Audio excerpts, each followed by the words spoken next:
All right. So, Demi, I'm going to start this interview off a little different than I normally do, just because I'm so grateful for you. And I just wanted to say thank you.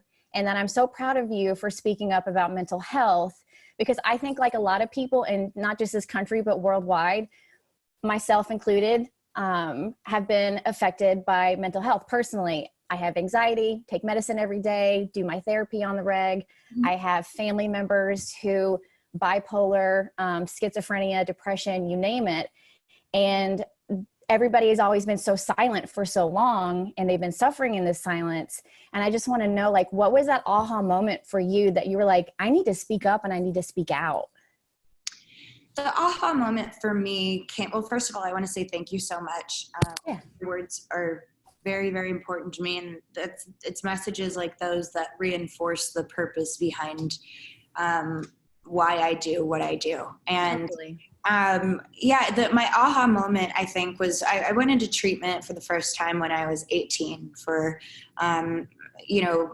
mental health issues, one being an eating disorder. And I just honestly didn't want to live in secret anymore. I wanted to put it all out there because I was at the time a role model on Disney Channel with a TV show, and I was under a microscope. So, if I got seen with a red Solo cup in my hand, people might think it's alcohol. And that's the way that I was living. I was living in fear of just being ripped off of that pedestal of being a role model. And so I decided, I need to come clean. I need to be completely honest about my past and let people know that it's okay. Like, I am a role model not because I have a perfect history by any means. I am a role model because I choose to learn from my mistakes and I choose to grow. And there's a responsibility that comes with that like I've had to learn to appreciate. But that was my aha moment. And that's why I continue to do it to this day, because not only does it help me to help others, but it's also it's a way to stay accountable and without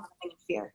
No, that's perfect. How do we make people realize that being selfish is different from self-care?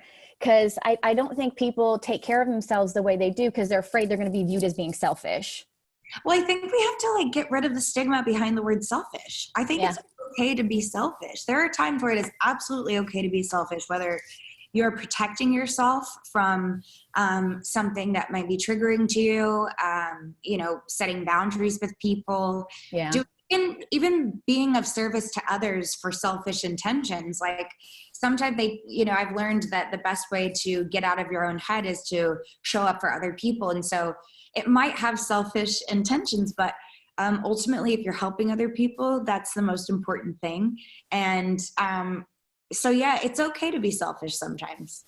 And in this day and age, in this era with technology, I think navigating these waters are even more complicated. And just to put it bluntly, there's a lot of assholes online. So I think, what are some of your tips, especially for that younger generation, when it comes to dealing with social media and how harsh it can be? I think that especially young people have to remember that, and they have to learn how important it is to set boundaries with either their friends, their family, their coworkers, whatever it is. If you don't want to be receiving negative information on the daily right now, set those boundaries with your friends so that you don't get those links and those text messages or those memes popping up that only reinforce negative energy in your life. It's things like that's going to make a difference in your world. And yes, there are a lot of assholes on the internet, but there's also a lot of hope. So you have to be careful with what you're selecting to put into it, what your content intake is, because you have to be very careful with what you let seep into your subconscious. Mindset's something I've been working on too, because it just depends on what you choose to see, and like you said, what you choose to absorb. I read your Vogue essay, and it seems like you're really using this time of quarantine to work on yourself, and I love that. So what's been your greatest achievement over the past 6 months, you think? My greatest achievement over the past 6 months. I think my greatest achievement over the past 6 months would be learning to rewrite the narrative of my history with my daddy issues. Like I had an estranged relationship with my biological father growing up. He passed away when I was young, and I've had that kind of hole in my heart ever since. And this year I was like, before Father's Day comes up, because Father's Day is particularly challenging for me. It's around the time of his death. And so I was like, I need to get ahead of this. And I need to start working on myself and reframing my thinking around his death and my relationship with him so that I can gain the power back. And because I did that, I fully believe that, I was able to accept the love that I now receive from my fiance on a daily basis. I couldn't have been able to do that before had I not made room for him in my heart. No, I love that. Flash that ring one more time because it's gorgeous.